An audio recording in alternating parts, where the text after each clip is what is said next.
Alright, today I finally have a mail day that I can show and some other stuff I want to do in a minute here. I wanted to get through this before I get another wretched phone call, and that doesn't do anything for me. This one's from Baton Rouge, Louisiana. No, it was not Will Clark or Ron Guidry, but it was from Terry Fox, and I swear that I had these Terry Fox cards, at least this one. I swear I've had that one before, but I don't know. So maybe I sent them years ago in the way old days and it never came back, don't remember. But it's an image that you just sticks with you. It's like, oh man, I have that. You know, so I went through and I had 0 Terry Fox cards, so I'm like really nervous, so I had to buy them. I got these from 2 different vendors there, so they were not super expensive, and of course then I find a Terry Fox that I want for cheaper after I bought one of this one here. It's like, oh shoot, I didn't see that one. But because it was cheaper, it was one of those buy the cards you need type of thing, and there are, you know, well, some of the listings were like that, but some of them listed the individual cards, and then it says, oh, by the way, 40% off, you know, if you buy X amount of cards, and it's like, oh shoot, I should have gotten from that one, but you don't see that. Maybe it wasn't listed, but very, very happy to have a 67 and a 63. There's other Terry Fox cards in the series there I would like to have, so maybe in the future, if he's still signing and has still awesome autographs there, maybe I will get him send off one of these days there. Sorry about the background there, I haven't changed it yet, but there are those 2 cards there. And then I have another one that was totally unexpected. Oh, this totally unexpected. Picked up a postcard today. I'm not exactly sure where this was. It reminded me of Donald Trump's Golden Ballroom for some whatever reason. Hopefully, if it ever comes to fruition, it's not like that. Maybe that's Mar-a-Lago. I have no idea. But it's like a European-sized postcard, so probably not. I don't know. Something to... I can't read it. I can't read it. It's in like a thin, like light-colored font there, so it's impossible to read there. So I'll figure that. Oh, here we go. This is... Oh, Schlossverwaltung, residence of Würzburg. Spiegel cabinet, reconstructed 1979 to 1987. Photo by Edmund von Koenig Verlag and media design. So wherever that is. München. Okay, München. There we go. That's in München. So if you're from München, is that the Münchenhausen? Aha. Baron von Munchausen. Okay, we got an interesting request here out of Tampa, Florida, St. Petersburg, so some people might know what that's all about, and now I do. Signed in very thin Sharpie, signed to me, and of course his name goes through part of my signature, so some people don't like inscriptions, but if I'm doing Bowman or something like that, I don't really necessarily like to have inscriptions, but I am happy to have any card, and that will go in my Bowman collection, but that's Cody Hosey, or Hosa, I don't know how, Dinah Hosa, no, H-O-E-S-E, Hosey, I don't know how to say Cody Hosey. I did not look that one up, so a Dodgers prospect there. Very cool to have that one. Spring training is going on, so I probably sent this to him last year some point when, I don't remember, but I don't even remember where or how I got that Bowman card. No earthly clue how I got that, but thank you, Cody, for sending that card. Cody with a K, because that's a cool way to spell it. Sorry, with Cody's with a C. Very happy to have this one here. Then I wanted to show this card I found in my collection. I looked this up on eBay, and there's a lot of copies of this card that were graded back in the day. This is a 2000 Upper Deck Encore, because they're just really nice looking cards here. This one here got a mint 9 on it. Now, today, it probably wouldn't have a mint 9 on it. Judging by the bottom, where it's kind of, let me see if I can do that sort of thing there. Look at the bottom here. It's got kind of like a, I don't know, the bottom has got some sort of edging issues there. But this is a Travis Prentice Upper Deck, Upper Deck, but it's SGC in a mint 9. And these cards here in this particular type of holder are anywhere between $6 and 15 bucks on eBay. So what I was planning to do with this is, I don't know if this has any value, because I wanted to give this off to a friend of mine so he can kind of enhance his collection here. I say enhance it. I don't know for to keep or for him to sell. He was looking to sell, and I don't know what he would be able to get out of this, because I'm not sure if anybody would want this Travis Prentice. But graded, they're going for about 6 plus shipping, 15 plus shipping, somewhere in that range. I don't know if they sell, but that's what they're listing at. So I thought that was kind of an interesting card there. Now, one that he will not be able to get, and again, this is just kind of an orphan in my collection. I really like the way it's presented. And there's the gold foil sports card guarantee sticker on the background there, and there's the back of the card there with all kinds of reflections there. But the one card that he would want but he can't have, there's sadly a dent on this, a small dent in the back, which would put this at some kind of like really low grade. But I have a Starmie V or whatever that is, with Misty on it in the pool. These things are fire right now. Ungraded copies are going for who knows what. Graded copies are going for like 50, and a 6 are going for over $50, and like closer to 10s are like $200 and some dollars, and so it's a really fire card right now.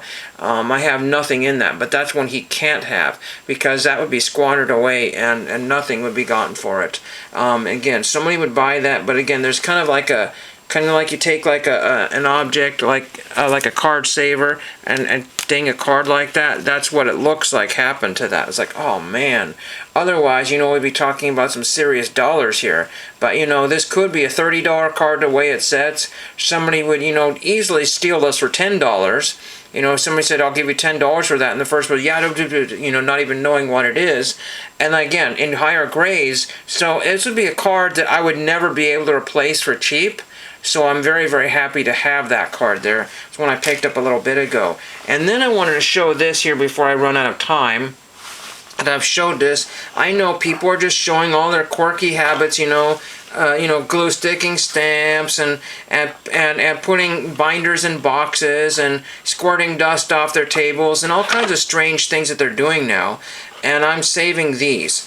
A whole box of these cost me 50 cents. If you know what these are, I picked these up at the thrift store. Yes, they're Pictionary cards. This one's a little damaged side here. I didn't get them to get autographed. I didn't get them for any kind of, autograph purposes. But this one says Stupid Tablet, Second Picket Line, and Round Table. Yeah, Stupid Tablet. So anyway, there's that one. This one has nothing on it but color coding on there. So what is my plan for those? Well, I have an entire box of them. That's 50 cents. That's a heavy bit of paper there. So at the Goodwill store, this would not be 50 cents. This would not be $1. I got a phone. Alright, well, another worthless telemarketer. I knew it was a telemarketer, so I just burped in the phone. Hopefully they didn't mind that. But anyway, I'll show you what I'm doing with those cards here, if I can get this video ever put together without having any issues. So this is my golf binder, which I may have shown in one of the most recent videos, and this is what I've done with it. So out goes the playing cards, because these are a little bit smaller, but they're much cheaper. There's some writing on them, and it's actually on the page because I did that before I got those. So it's very handy to tell me which cards are missing, and so you flip through the pages and they stick through, and then you can't sometimes tell which cards are missing, so it's very handy to have those spacers. And it's amazing how many hundreds of cards that I have in here, but it just takes one page and you find out that you're missing 5 cards. There's 5 cards off of that page, autograph. Some of those autographs are only like $1 on COMC right now. So why did I not get those? It was just, again, so difficult when you're buying crazy amounts of golf cards. They're looking all very much the same, and lots of parallels on parallels on parallels. You get the green parallel, the silver parallel, and the blue parallel. Like this particular page is all done, but I am missing Tiger Woods because somebody wanted $3 or $4 for that, and every other card was like 27 cents. It's like, that's stupid. Why should Tiger be that much? In fact, the new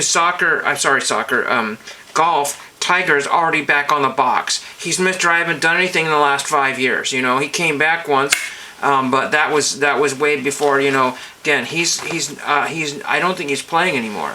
He's still injured, hurt, and all that stuff. He goes out and pretends to play for a weekend, then he has to pull out of the contest soon after he's gotten started here. Another page here. Again, some of these just have writing and notes on it that I have not deleted. See, these cards have been gotten, so there's a circle there meaning on the way. And it's frustrating because I got a bunch that said they were on the way and they're not in my binder, so I don't know what to do about that. I feel like I'm about ready to sneeze. I'm thinking I'm allergic to telemarketers or Pictionary. And again, and then there's like a couple pages for whatever reason. So I've got, you know, Dylan Fratelli sitting in here for a set build, and all I have is Dylan Fratelli for whatever reason. I don't know what happened there. Maybe some of these rookies got kind of expensive when you got floated to the rookies, or there could have been some numbered or short print ones in there. And then the next page, I have nothing. I'll show you the next two pages here. See, I've got nothing, just an entire page of Pictionary cards here, just an entire page. But then the page afterwards, I have Lexi Thompson and Adam Long. For whatever reason, I just have those two. And then there's this. See, so I just have those two. And I don't know why all those are missing, so that's frustrating. But then the page after that, which I put in here, these are the retro ones that look like the old, you know, the throwbacks to the original series. I have that whole complete set because it was like something ridiculous, like a 18, 19, 20, like a 21 card set. So I finished that one off there. That one didn't take too long to get, but you know, if you're doing that through eBay, it's kind of expensive. They're about $2 a card or more. So, you know, you're looking at probably $50 to build that set, which I was only like a fraction of that. But again, with the shipping situation on COMC, it's gonna double my cost. And then we've got some that I did not put any pages in, or those cards in here, because these are just floating in where they just are just float. I just threw them in wherever I could squeeze them. See, some of the artifacts cards and the blue parallel cards there. You know, Chichi Rodriguez and Natalie Golbis and Byron Nelson. Some of the, you know, the names you want to get before they get kind of up there. And then you've got, you know, then I got some more of those coming up. See, these are the regular artifacts cards, which I only have 3 of those. The funny thing is those online exclusive parallels were cheaper than in many times some of these. You know, I don't think these are the regular ones, but these are numbered to $9.99, which is a lot of cards to be numbered to. Because if you've got, you know, 100 cards, 50 to 100 cards in a set, numbered to $9.99, and then you got all the other parallels coming through, that's like tens of thousands of cards that, you know, people have to weed through. And then here is some of the red ones here, and these were numbered to only $2.49. They were dirt cheap when I was picking them up. But again, Tiger Woods is going to be stupid expensive, you know, so I picked up some of the, you know, ones that, you know, like I said, when I got some of these at the LCS, when I got some of the regular Upper Deck set, all the ladies were pulled out. So that was, you know, that what usually people do is they pull out all the female golfers, and so that's why I go for those first, because those are the ones that usually are the ones that disappear on eBay first, or that used to be the case. And then I just have, you know, some of the more modern relics there in a full page, so I don't need those. And then I got a whole page of almost all women here, except for it looks like Tiger Woods in the bottom there. See, so I just picked up that one because it was relatively affordable, and it's right next to the autographed Stacey Lewis and all of that fun stuff there. You know, so picked up the Golbuses when I could get those. You know, I don't think I picked up a COMC. I don't remember what I did. One of those bulk vendors. And then other cards that I have not dealt with the pages yet, because I need to clean that page off. And then also, I only got one card in there just because. So that'll be future home with some other relics and autographs and what have you. And we can go through the rest of the binder at another time. But that's what I'm using those Pictionary cards for. And it's very, very handy. It was very, very affordable. Again, I'm not destroying anything that anybody would have wanted. You know, I mean, I've been using books on how to tile your kitchens and bathrooms and entryways, and I've been using those pages to pack up boxes and things, you know, using pages of that. It was $1 for that book. And then, like I said, I use these Pictionary and all beat up, you know, game cards, and nobody was using them. After the pandemic, people aren't interested in playing games anymore. You know, there might be a game night or family night, but if you don't have families or game nights, these cards have been sitting on this thrift store, you know, shelf for months and months and months, maybe even a year, for 50 cents. And then when I'm done with these cards, I'll probably just repurpose this box or just throw it away. You know, just do something else with that when I'm done with that. It just, you know, that you just need to get stuff done and get stuff out of the way. You can't hoard everything, but you have to get rid of it and use it for a certain purpose. So like this here, that's just got to go away because I don't need that envelope. But thank you for Mr. Fox and Mr. Cody Hosey, or Hosa, I don't know how to say that, Cody Hose. It's just cool to have that one. Again, it's really hard to see that, but it's in thin blue Sharpie right there with my name on it there and his name. So very cool to have a modern card come back in the mail, and thank you for watching.